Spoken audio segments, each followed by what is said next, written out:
Hello, Wolfie. Hello. Yes, I'm usually not live on Thursdays, but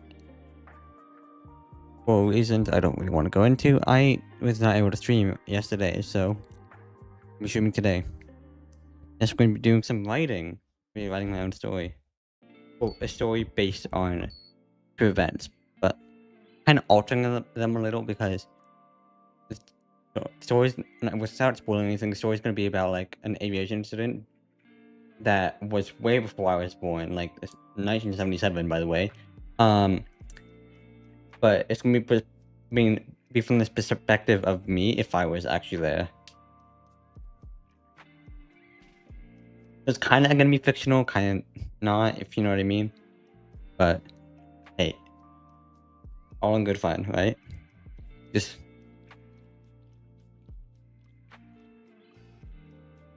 a few things.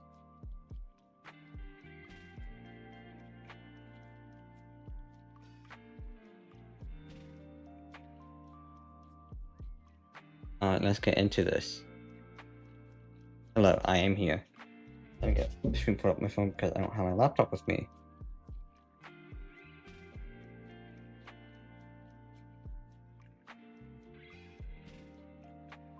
What? Huh. Delta Airlines cancels all flights St. Vincent permanently.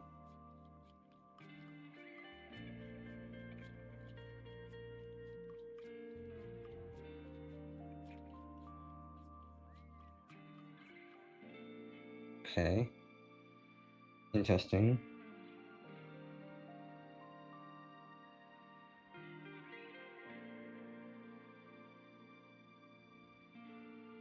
Oh yeah, I've written a few stories. Um, one or two have actually finished. Most of them were for like special people. One, my longest one, I didn't get to finish because things happened, but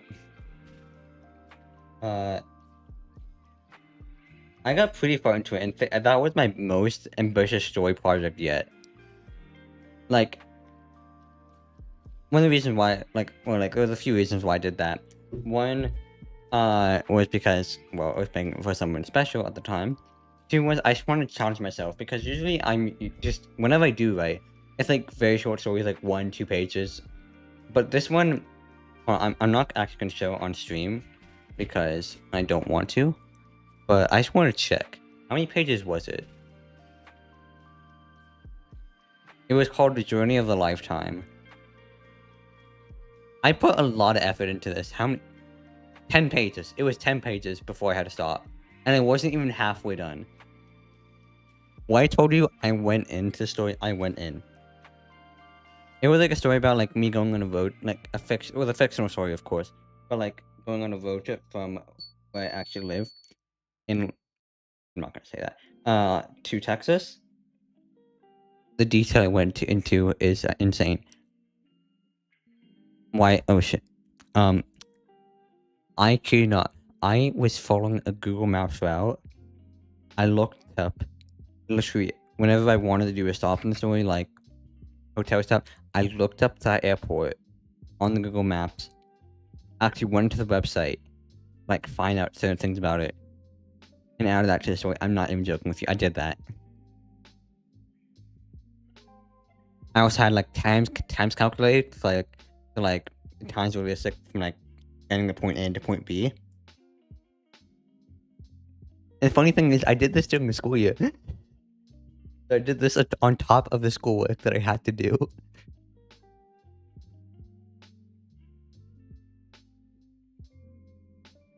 It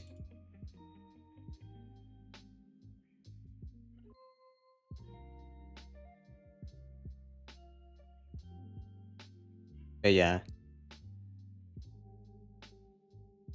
I didn't get to I'm sad I didn't get to finish it, but I'm determined to get this one finished. Also, I guess I'll reveal, what aviation incident I'm doing.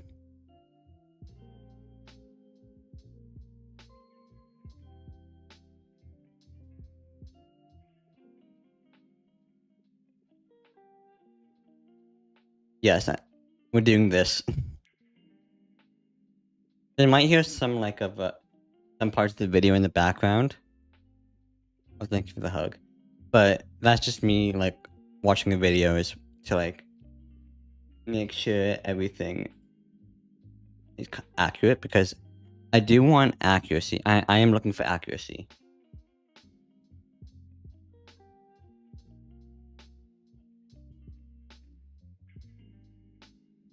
Okay.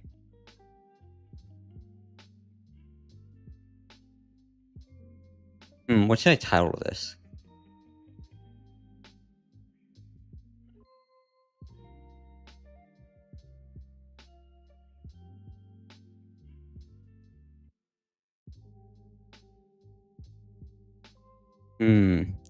Titles can be hard, not gonna lie.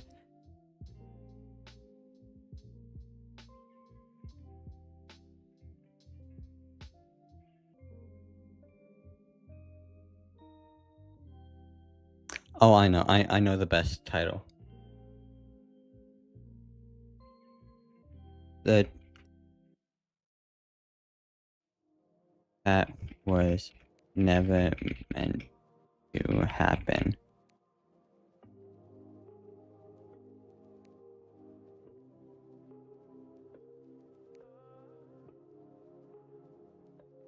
Actually, no. That should.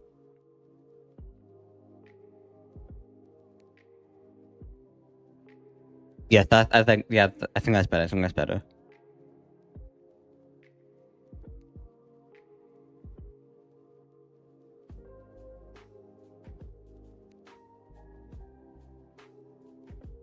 Wait.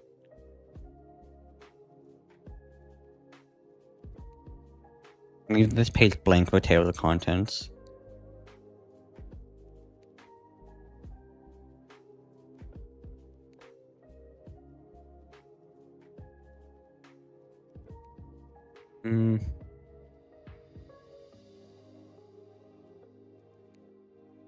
Oh, I need to.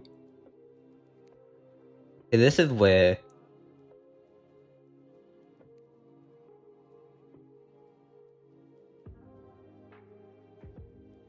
Oh, I thought I muted you.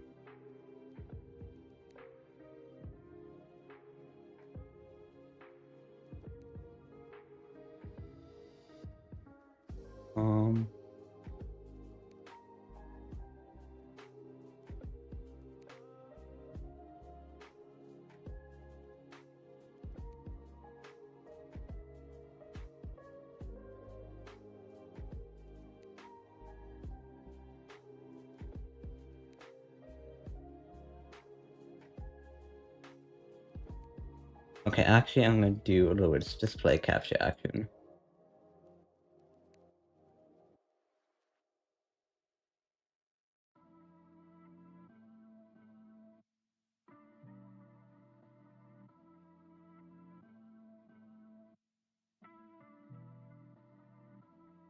Whoa, I can't go to SMH. Which one? I'm pretty sure I still have it.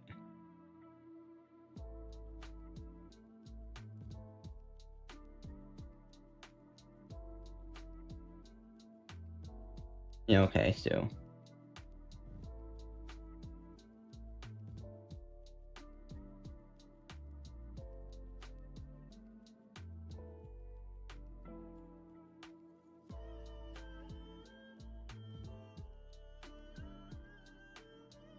Airport disaster timeline.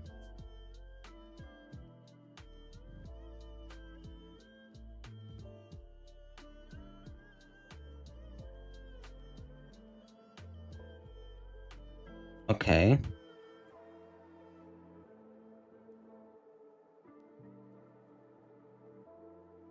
Yes, we actually have the final report here.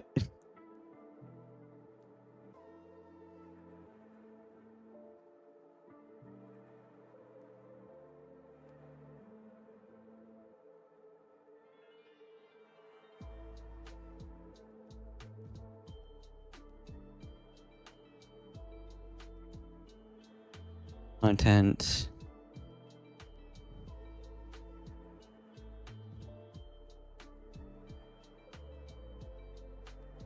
Appendix, okay.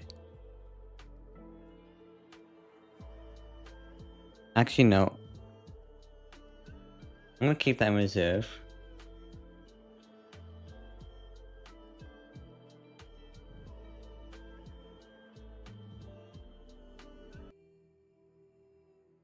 Okay. Two fully loaded Boeing 747s are taxiing through the thick fog on the runway, preparing for takeoff. In a few moments, something will happen that will show it. The chain of events starts on the 26th of March 1977, when Pan Am Flight 1736, which is a Boeing 747-100 with call sign Clipper 1736, takes off from Los Angeles International Airport with original destination New York, to pick up some passengers, and then fly down to Las Palmas in the Canary Islands.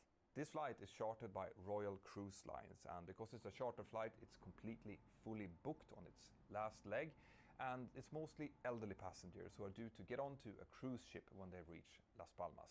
Las Palmas is the capital of the Canary Islands and is situated on Gran Canaria, which is one of the 8 main islands of the island. Okay.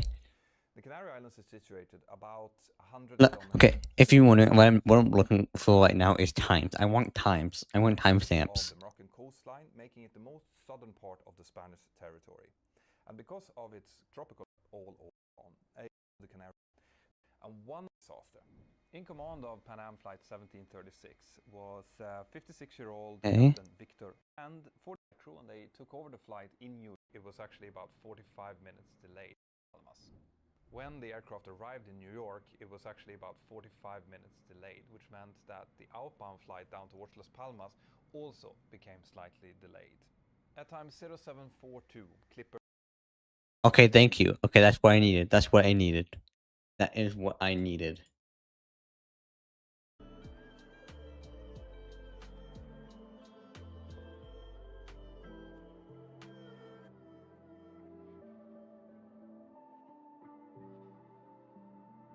Okay.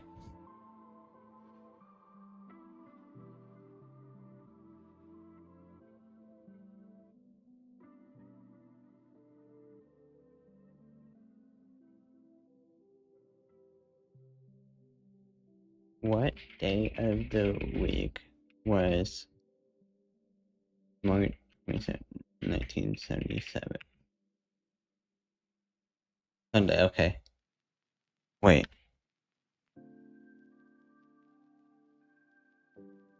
Okay, Sunday.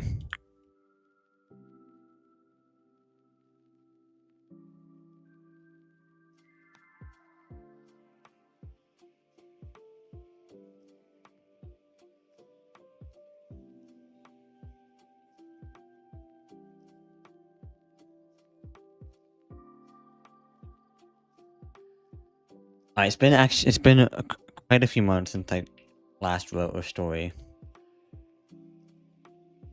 I figure out how to start this.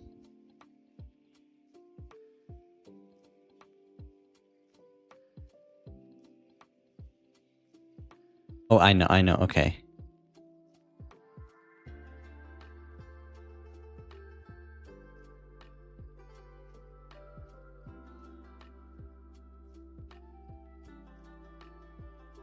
I think I might be cooking here.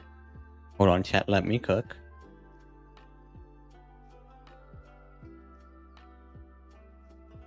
Yeah, I'm gonna name it that.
Wait, is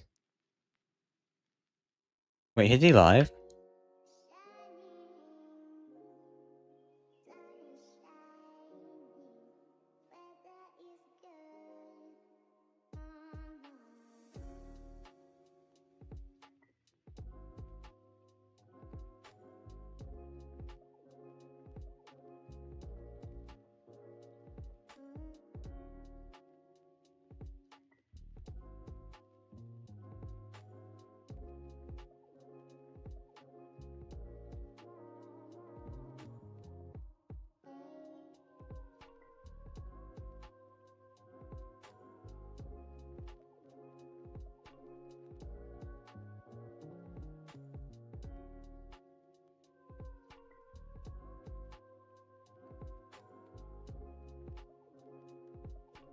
Yeah.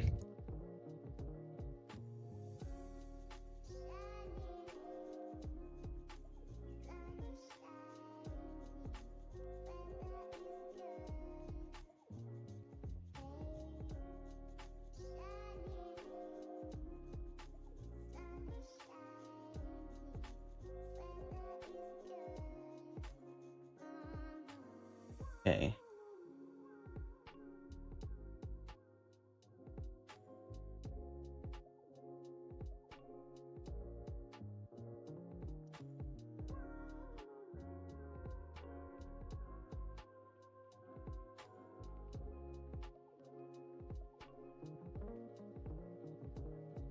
Once Okay. Okay.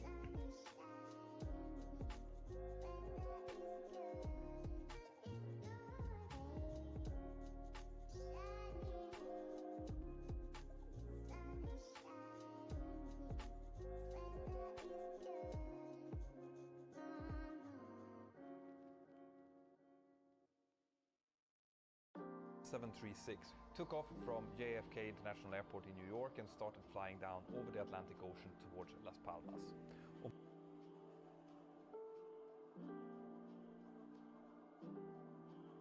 Okay.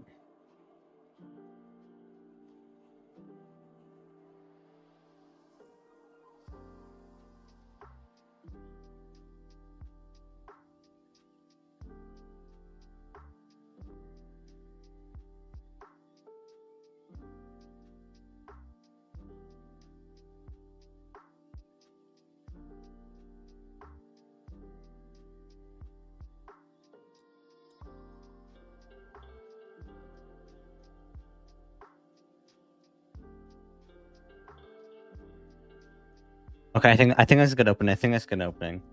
On board there was a total of 16 crew members and 380 passengers.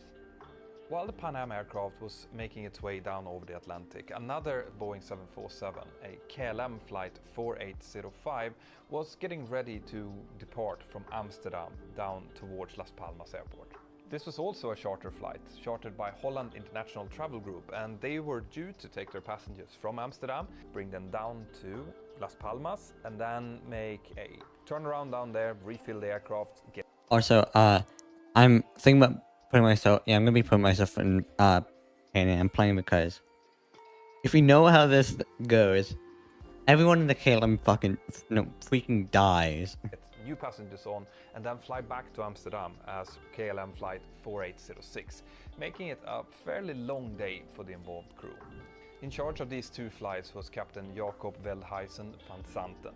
He was 50 years old at the time, and at 9 o'clock sharp on the 27th of March 1977, KLM flight 4805 took off from Schiphol, Amsterdam International Airport, with 14 crew members and 234 passengers on board, and started its travel down towards Las Palmas. As these two aircraft was now making their way down towards their destination, two young men walked into the terminal building in Should I add? What about the? Las Palmas. No, I'm not gonna They put walked up politics to the into this flower now. shop that was close to Should the I though? check-in desks, I don't know. and they stood there for a while before they turned around and hurriedly went outside of the terminal building. Actually, I'm gonna kind of put them in.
Okay, I think I know where I'm going with this.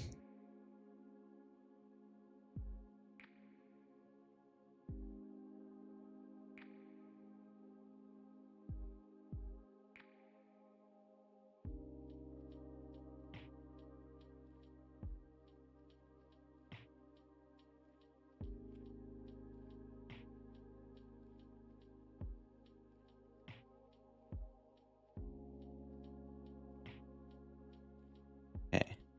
They left a bag, and what no one noticed at the time was that the bag was ticking. At exactly 1 o'clock in the afternoon, a desk clerk inside of Las Palmas airport received a phone call from someone claiming that they were a representative of the MPAIAC, saying that there were bombs put inside of the terminal building and that they had exactly 15 minutes to clear the entire building out. Almost to the second, 15 minutes later, the bomb that was placed inside of the bag next to the flower shop exploded.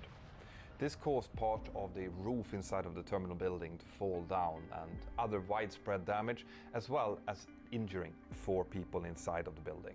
But remember how the person who called said that there were bombs, as in plural? Well, now the authorities needed to assume that there was more than one bomb inside of the building, so they needed to search it. And because of that, a decision was taken to stop all inbound flights into Las Palmas airport. Almost exactly at the same time as this was happening down on the ground, KLM flight 4805 arrived into a holding pattern above Las Palmas. Initially, they were told to hold, to wait, but pretty soon they were told that we don't know how long this holding is going to take or how long the cleanup is going to take, so you need to divert toward Los Rodeos airport in Tenerife. Okay.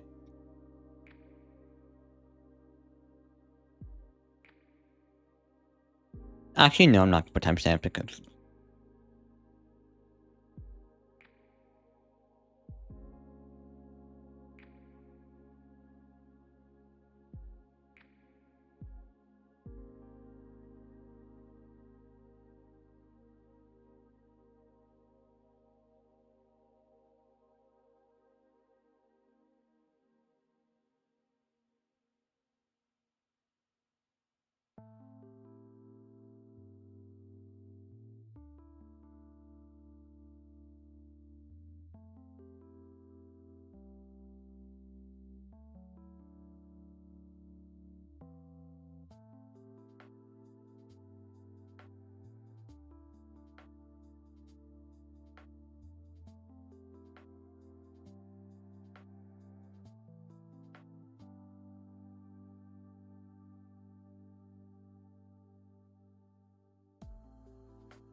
How should I do this?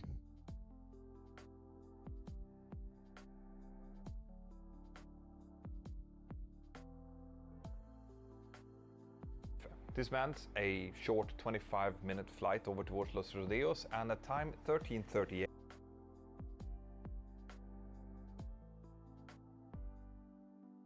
Okay, that'll be 138, yeah. 138.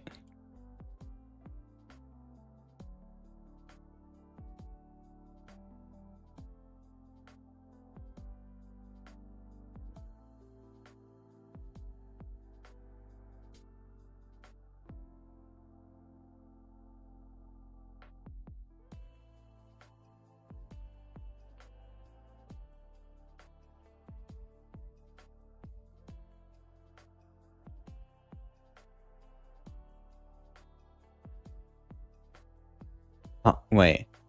Can I... Hold on. I also have... this. Transcript.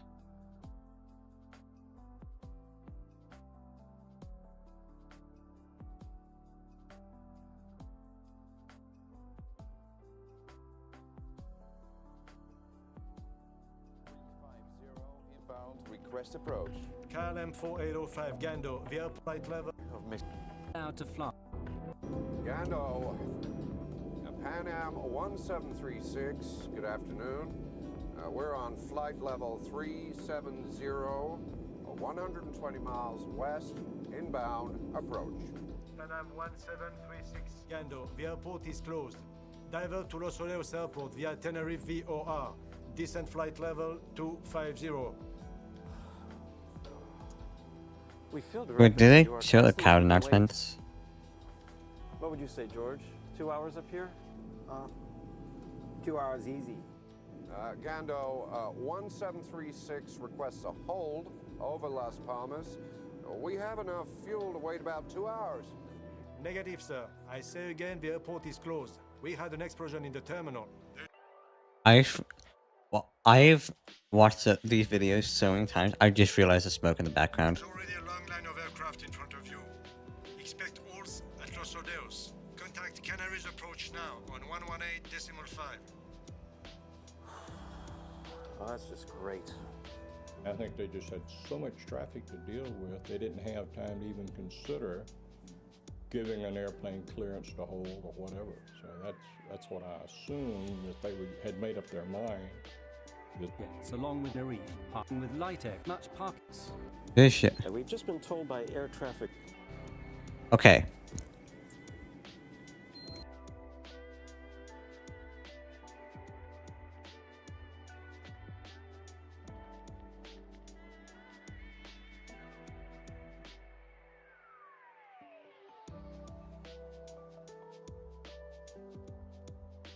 Okay. Ladies and gentlemen, this is Captain.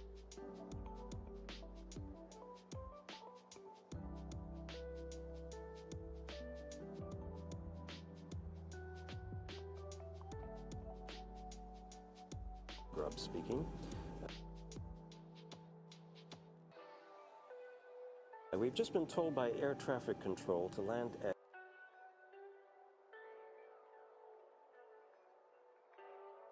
Okay.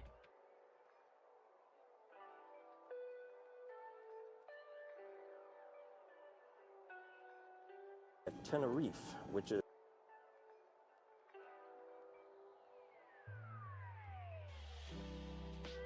about a half-hour flying time.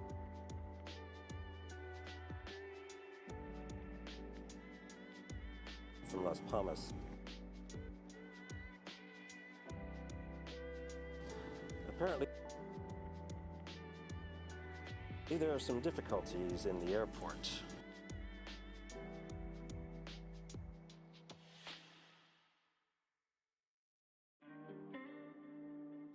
We're working the radios up.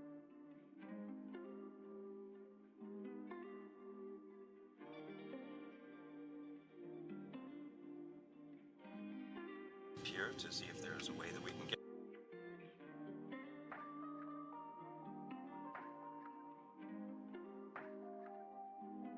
get you over to Las Palmas just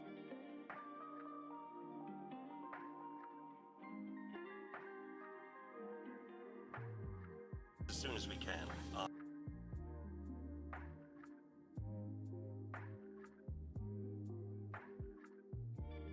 the ground.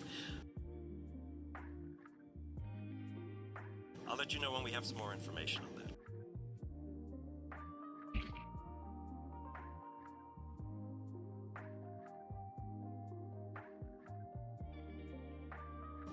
Thank you for your patience.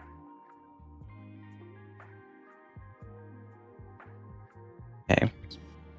When they made the announcement that we were not going to be able to land right then at Las Palmas, mostly I was frustrated because it had been a really long trip and I was tired and time changes and this and that. So I guess I would say Yeah, that time changes can be feeling a was bitch. frustration and sadness that we couldn't.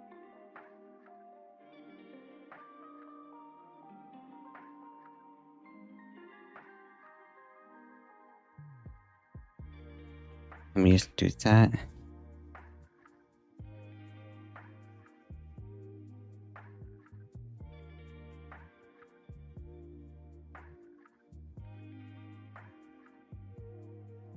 Immediately disembark and get on a boat. People were not happy.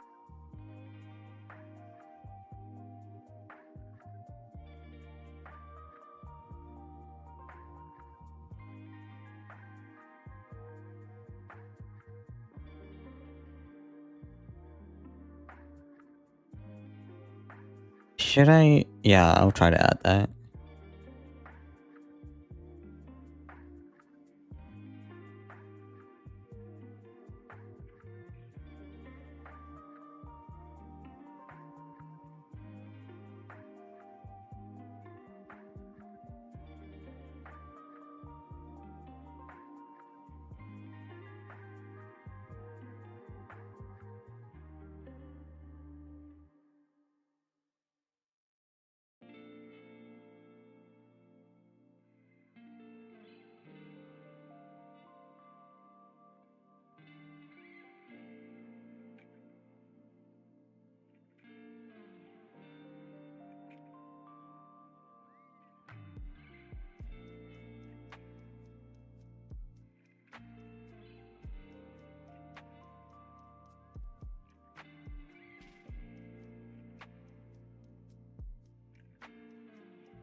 Okay, yeah, I like where I'm going with this. About this because it was not a good omen, you know. Wait, I think I could mention.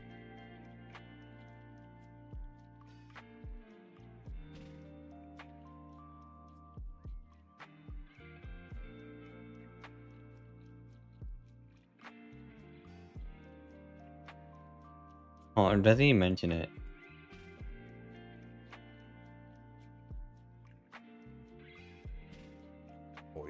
The chain of events starts on the 26th of March 1977 when Pan Am Flight 17. Okay, yeah. He does. 747-100.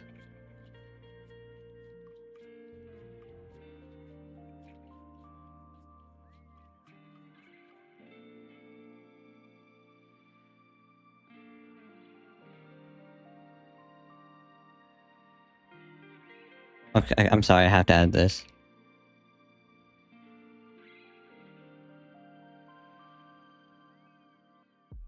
Okay, one thing I noticed though, like, whenever I want to play Pan Am in like Project Flight, for example, the call sign is Pan Am, not Clipper. I don't know why that is.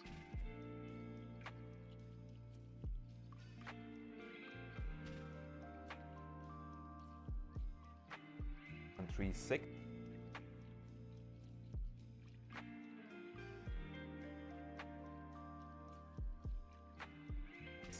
Now let's.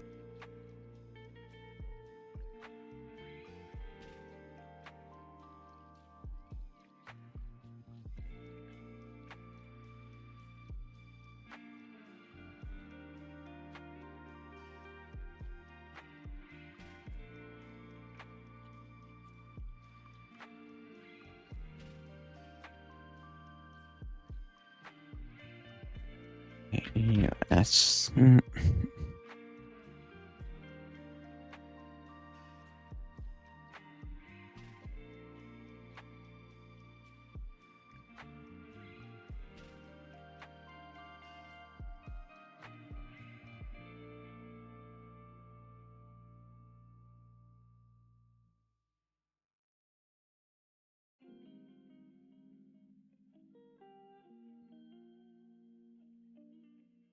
Okay. Let's talk a little bit about the airport that these two aircraft have just diverted to. Los Rodeos Airport is situated up in the northeastern corner of Tenerife. It's Okay, I'm actually gonna do a part about this.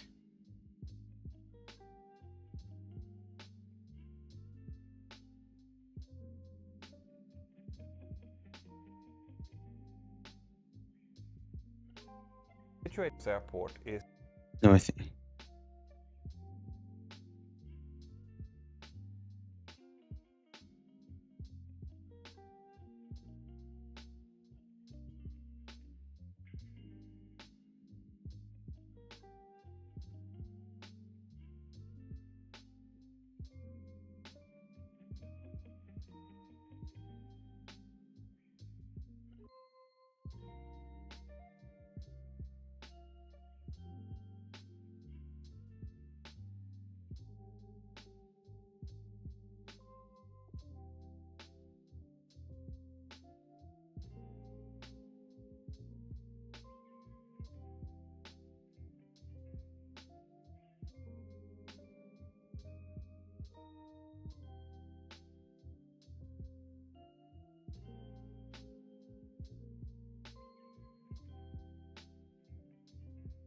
How should I say this?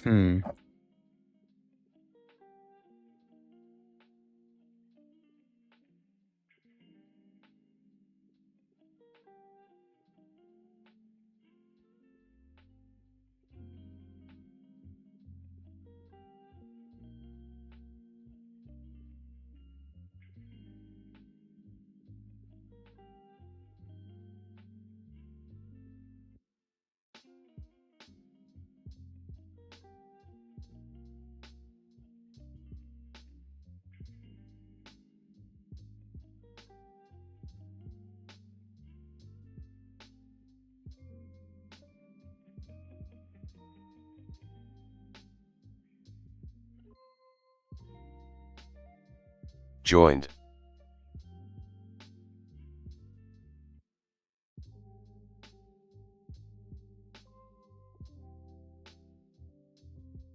Left.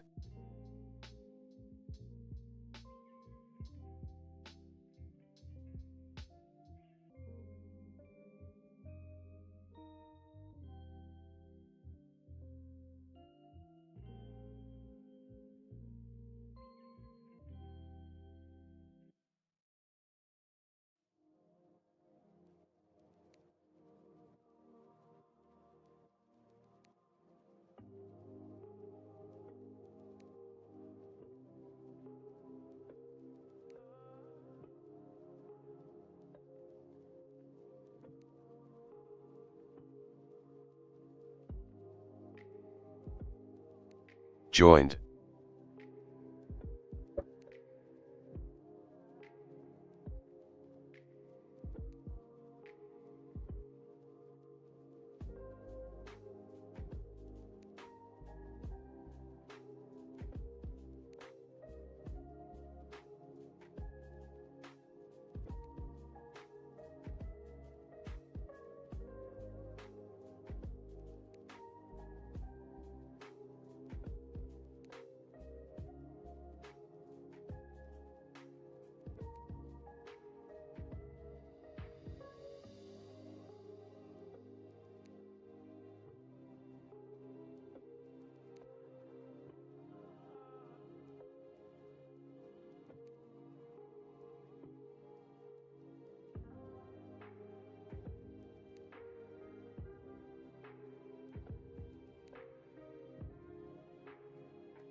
Is situated up in the northeastern corner of Tenerife.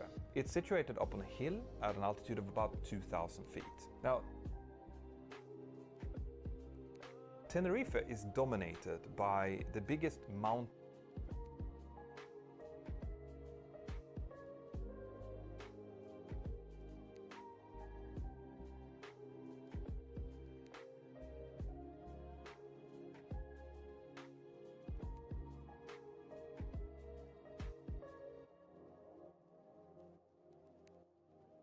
in Spain, actually, which is a volcano. Okay, yeah, we can add that.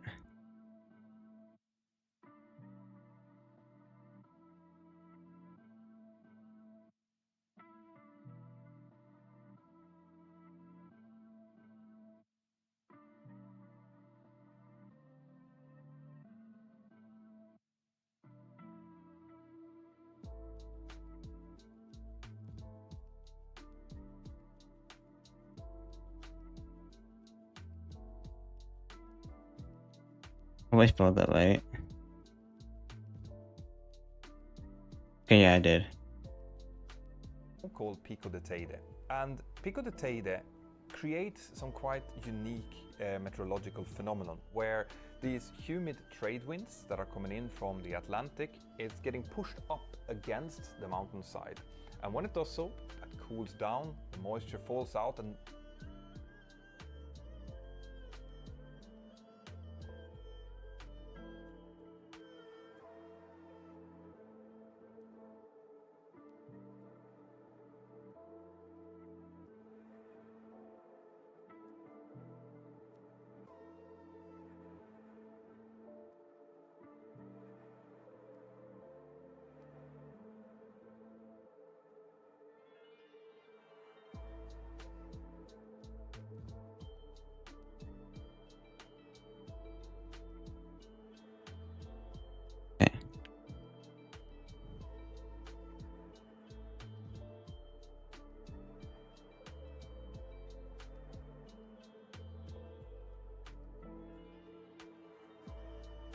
How do you spell that?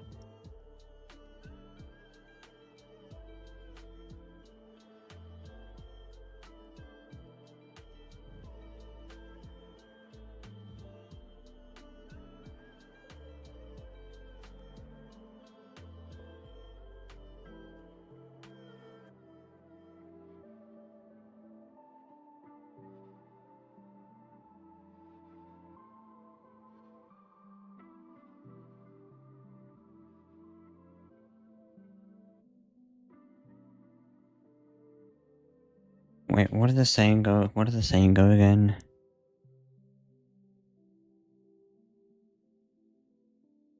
Something on popular belief.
I think I'm on a roll here.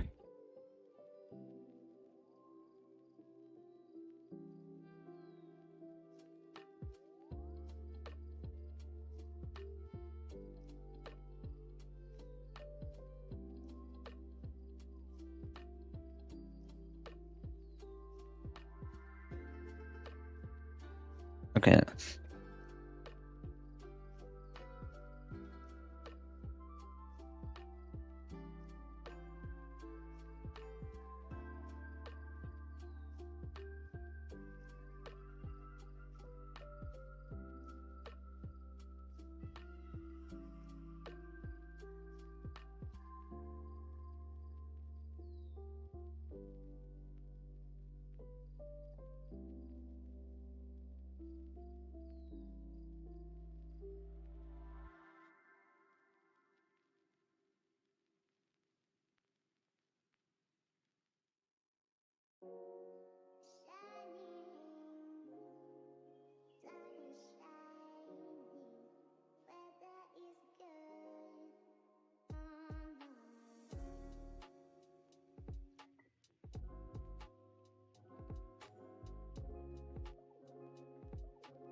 Okay.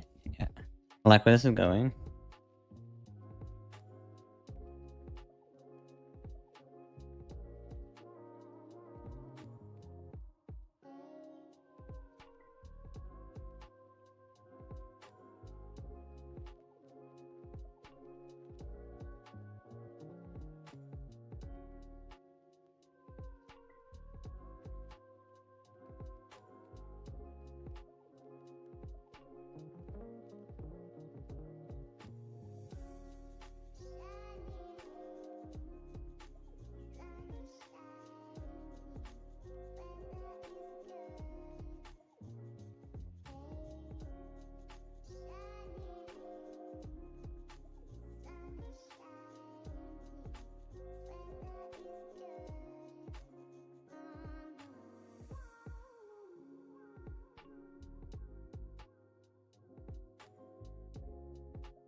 Let's continue.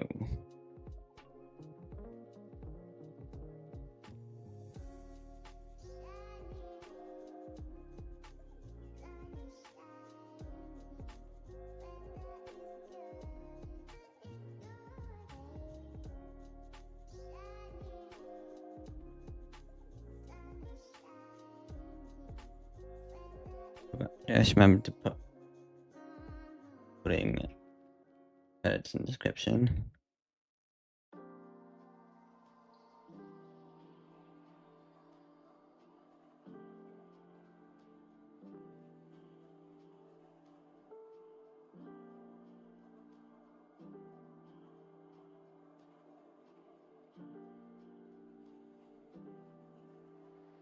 But why is Restream like? Why is it saying that Tenerife is spelled like a incorrect thing?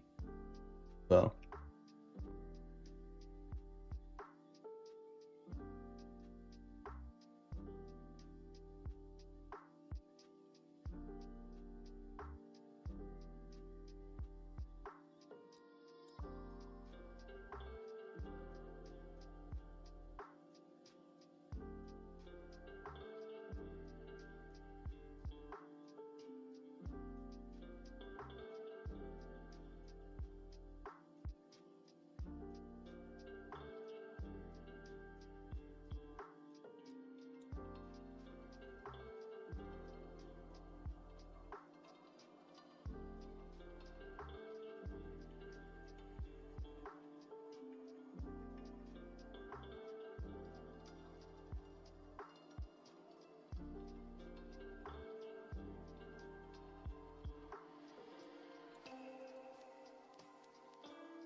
Creates some quite unique meteorological phenomenon where these humid trade winds that are coming in from the Atlantic is getting pushed up against the mountainside, and when it does so, it cools down, the moisture falls out and starts forming clouds or fog, and that can happen really quickly. This also means that down on the southern side of Tenerife, it's almost always sunny. So the kind of weather that you associate with going to the Canary Islands is down south. But up in the north, it's almost always humid. There's a lot of rain. It's a lot greener. There's a lot of vegetation there. And because the airport is situated at 2,000 feet altitude, it means that even reasonably high clouds, so 2,000 feet high clouds, when they come in over the airport, they touch ground. And this causes a very interesting phenomenon where it's not quite fog, because when you think of fog, you think of something that where the visibility stays more. Actually, I'm gonna actually use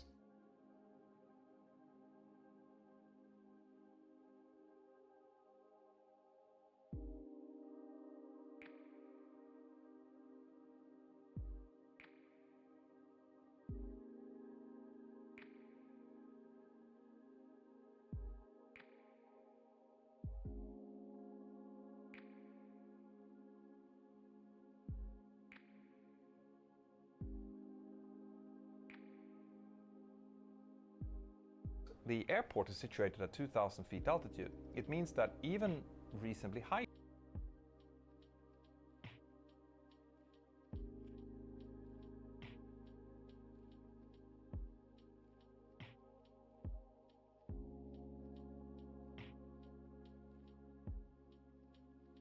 the airport is situated at 2,000 feet altitude. It means that even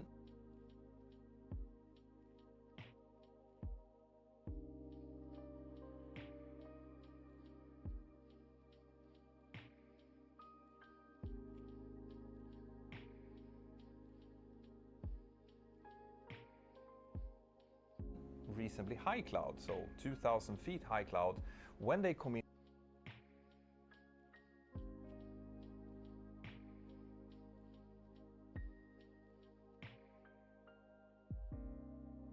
over the airport, they touch ground. And this causes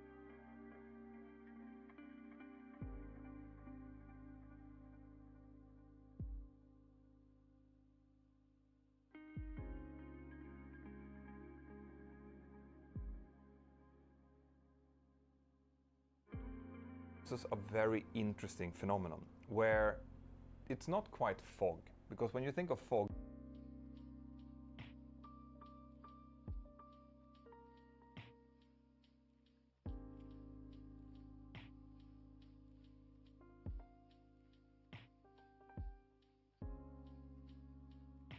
you think of something that where the visibility stays more or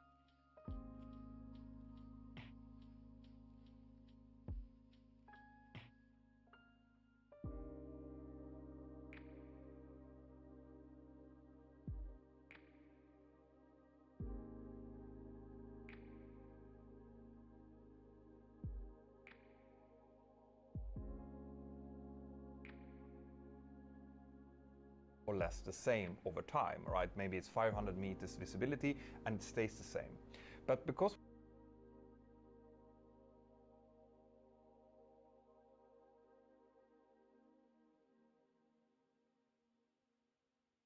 what you have here is actually sometimes rolling clouds that are coming in and disappear.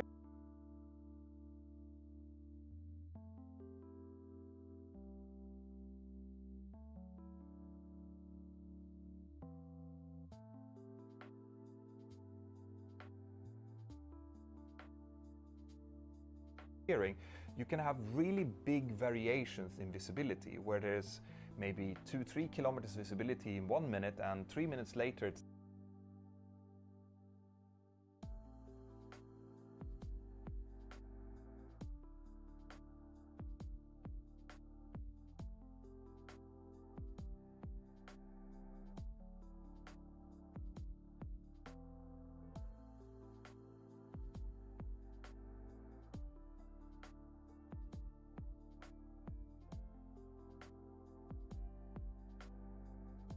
left,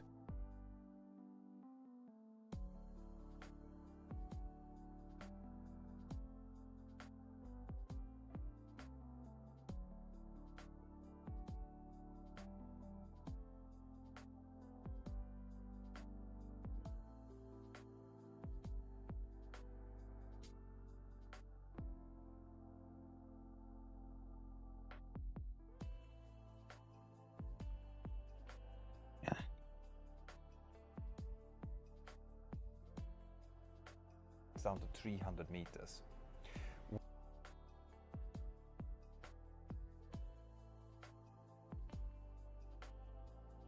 Kilometers visibility in 1 minute, and 3 minutes later it's down to 300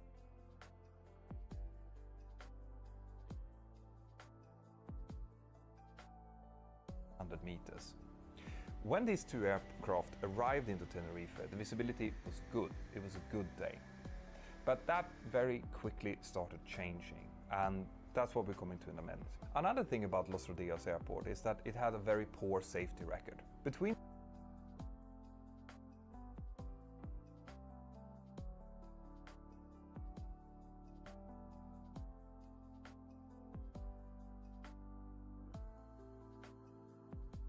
Actually, I'm gonna move this up.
In the years of 1965 and 1968, there was on average 1 crash per year in the airport or in its surroundings.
with that.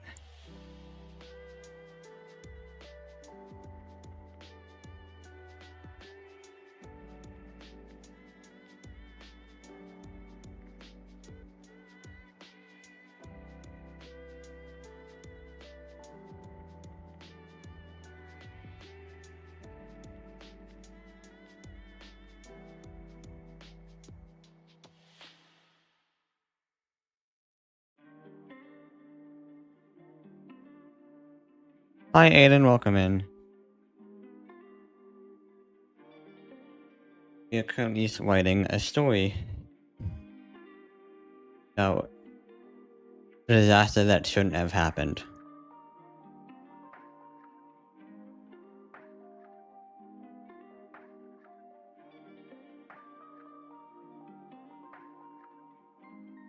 So far I think I'm doing pretty well. Also, I'm gonna make it very clear. No, I never use AI in my stories. The only time I technically ever did use AI was when I was doing a story for someone else a few months ago. But the only thing I used AI for was calculate time, like elapsed time between point A and point B and stuff like that. I didn't use it to write any part of my story. I just used it to help me calculate times. That's literally all I use it for.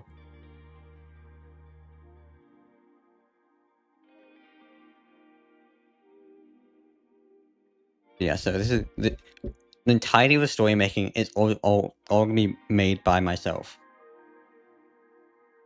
And I prefer to keep it that way. I'm using some videos to help me like do stuff, like shout out to Mental Pilot for making a banger video on this. He's claiming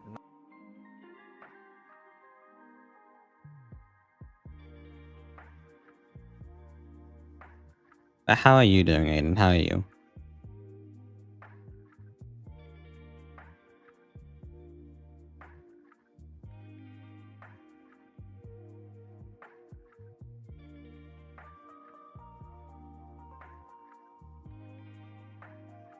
Reasonable, reasonable. Yeah, that's basically what I'm doing right now.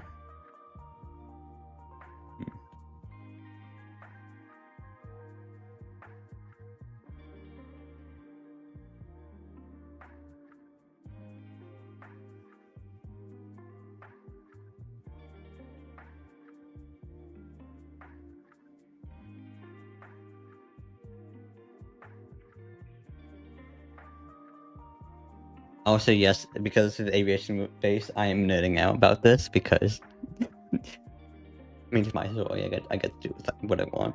No,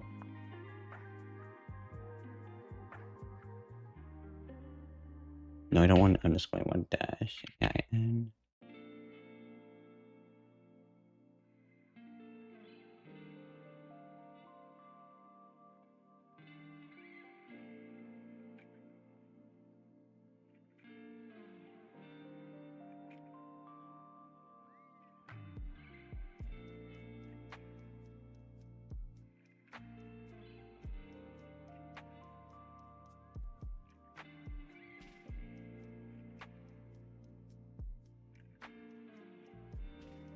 This is a very strong one. I'm not gonna.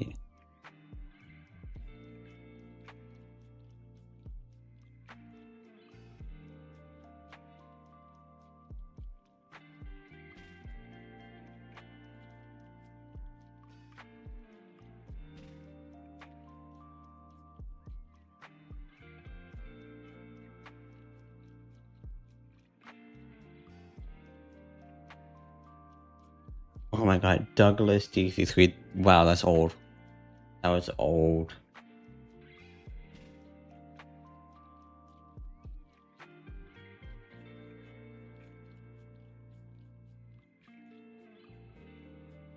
Oh, speaking of registrations, I've noticed like recently how like planes in the US all have like the registrations all have like I forget which. I'm gonna actually about to look it up.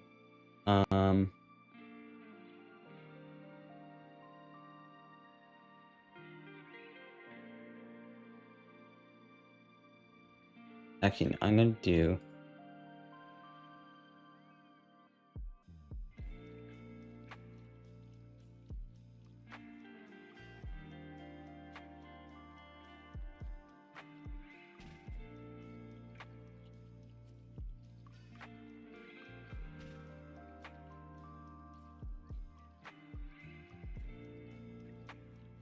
I'm gonna go to thousands.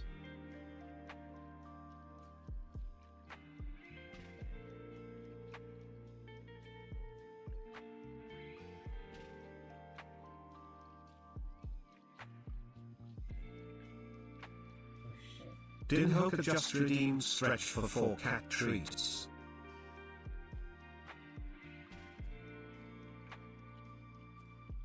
It's writing.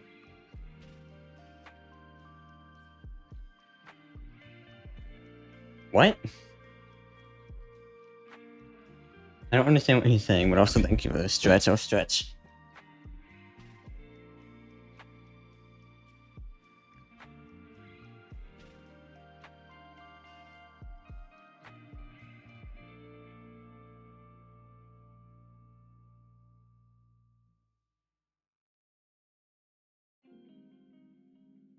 I don't know what you mean. Like, do you want me to read out what I have so far?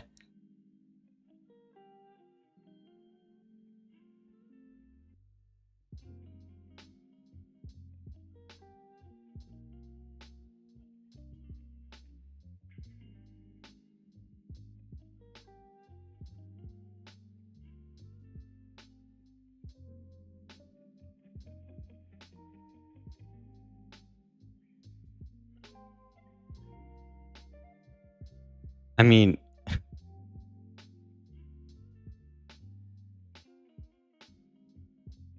alright.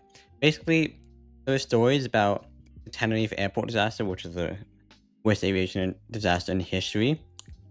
But and yes, I know it's taken long before I was even born, but I'm writing this from like perspective of me if I was actually there. I'll read out what I have so far.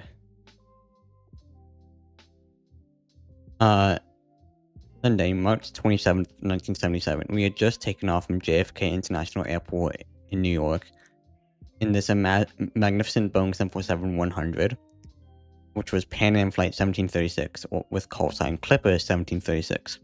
I was hoping that this would just be a routine flight down to Las Palmas from the Canary Islands, but we never got to Las Palmas. I later found out the reason why we never made it to Las Palmas. It was due to a terrorist group down in the Canary Islands where Palmas was situated. 2 members of the group placed explosives in the terminal building, which caused the airport to be shut down. When we finally got to Las Palmas' airspace, we were stuck in a holding pattern, but then we were met with a PA announcement from the captain who said, "Ladies and gentlemen, this is Captain Grubb speaking. We've just been told by air traffic control to land at Tenerife, which was about a half-hour flying time from Las Palmas. Apparently there are some difficulties in the airport. We're working the radios up here to see if there's a way we can get you over to Las Palmas just as soon as we can on the ground. I'll let you know when we have some more information on that. Thank you for your patience." By the way, that is the actual PA message that was said. That word for word. Right. I, just like most of the other passengers, were annoyed at this diversion as we were scheduled to get on a cruise ship. And with my time anxiety, that is actually true. I do have anxiety, so like with time, so I have to be on time. Also, start to have ventilating. What do you mean power scaling?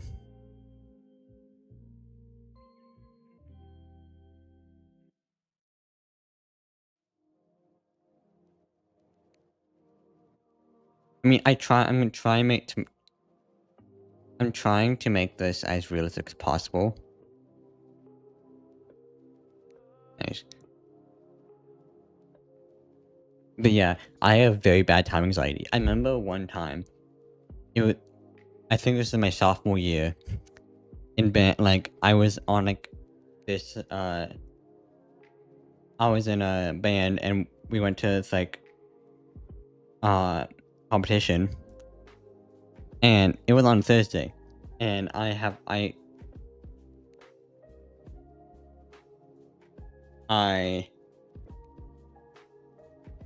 on Thursdays, I help teach a martial arts class at around 4.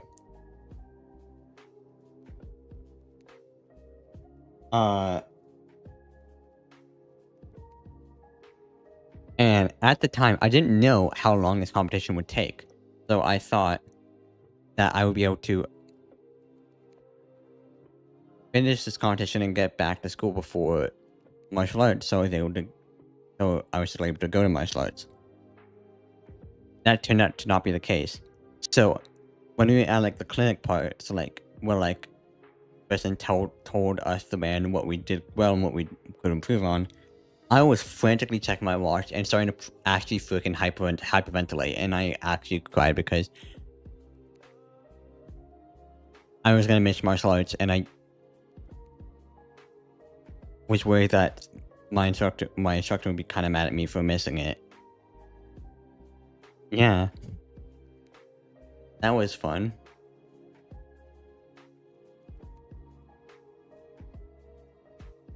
Power scan. I've never actually heard of that. Not gonna lie.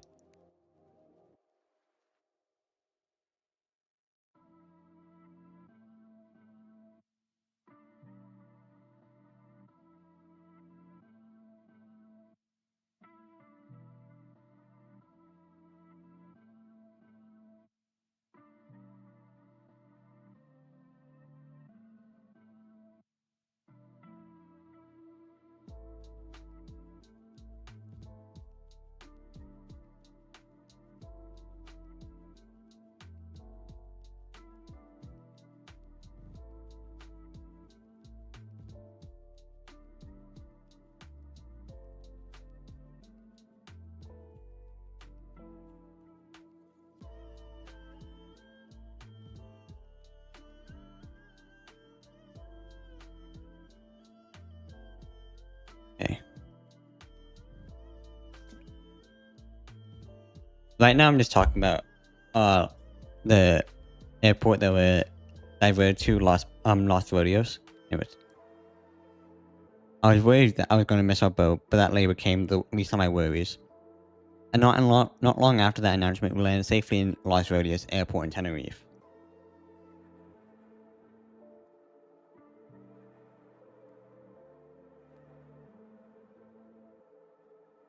Before we go any further, I would like to talk about where we just landed. Los Rodeos Airport was situated on the northeastern corner of Tenerife at an altitude of about 2,000 feet, which became a contributing factor to the disaster that was soon about to unfold.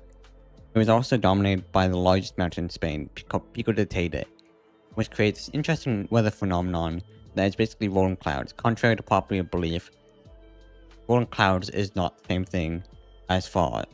Fog is when your visibility is decreased to, let's say, 500 meters, and it stays that way constantly. Rolling clouds, however, are much different. If you're walking down a runway, which I don't advise, especially if it's an active runway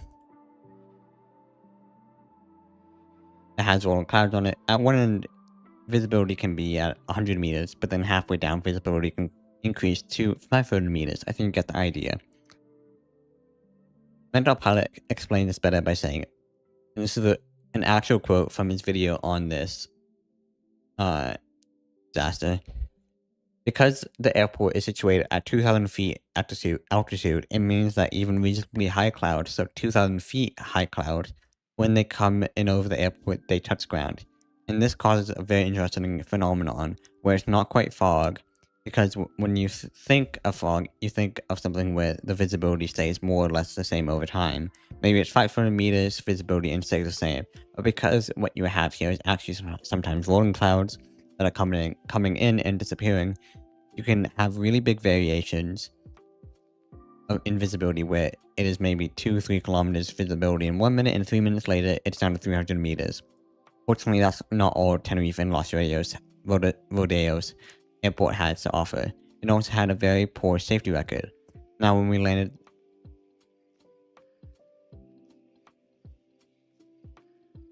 why did I put that down here? That's meant to be up here.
88 lives. And just a few years before this disaster, there had been another serious accident happen.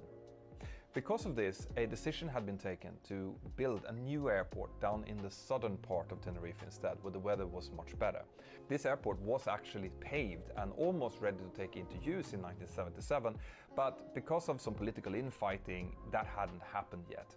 This new airport down south actually had ground radar, but Tenerife North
Los Rodeos Airport did not have ground radar at the time of the accident.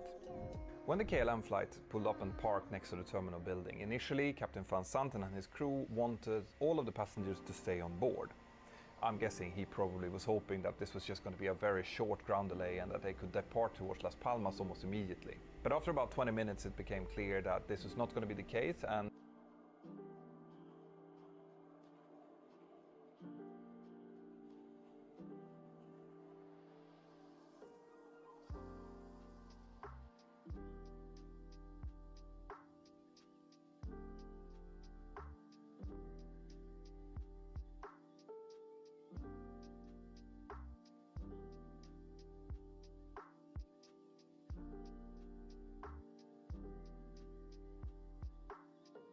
he decided that the passengers could disembark, go into the terminal building, stretch their legs a little bit, maybe grab something at the bar, and he issued them with reboarding passes so that they quickly could get back onto the aircraft if they were told that Las Palmas had opened again. The Pan Am aircraft that came in a little bit later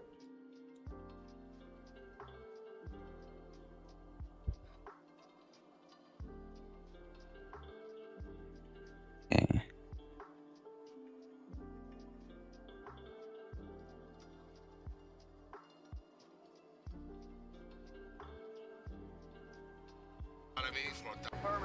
Have you got 3-6? Down to the block and leave there. So full. Ladies and gentlemen, Then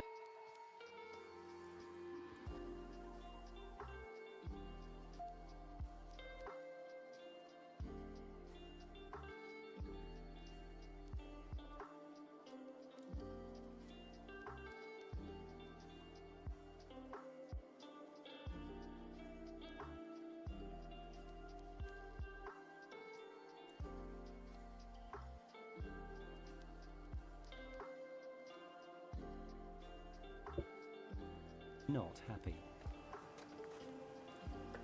ladies and gentlemen, I've authorized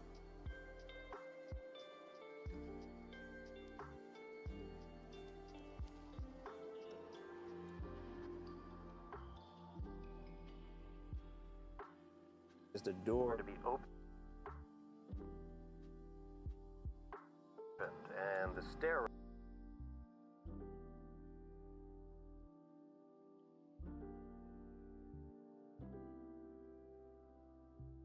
ramp set in place so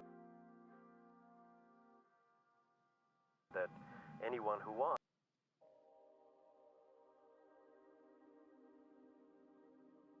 can walk down and stretch their legs.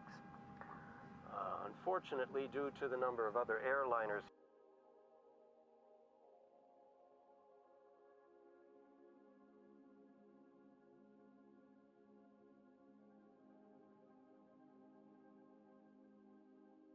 Here now, we cannot get near the terminal. Now, I know we've all had a long day already, so I hope that we can get you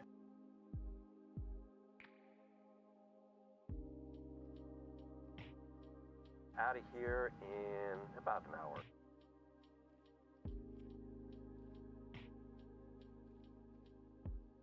Or so. Thank you very much.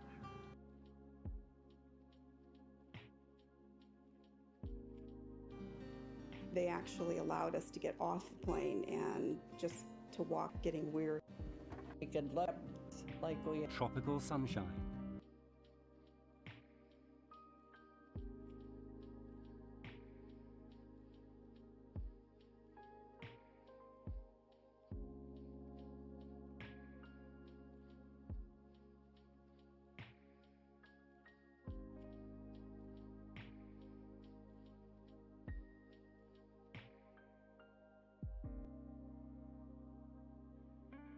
I'm gonna end it here, not gonna lie.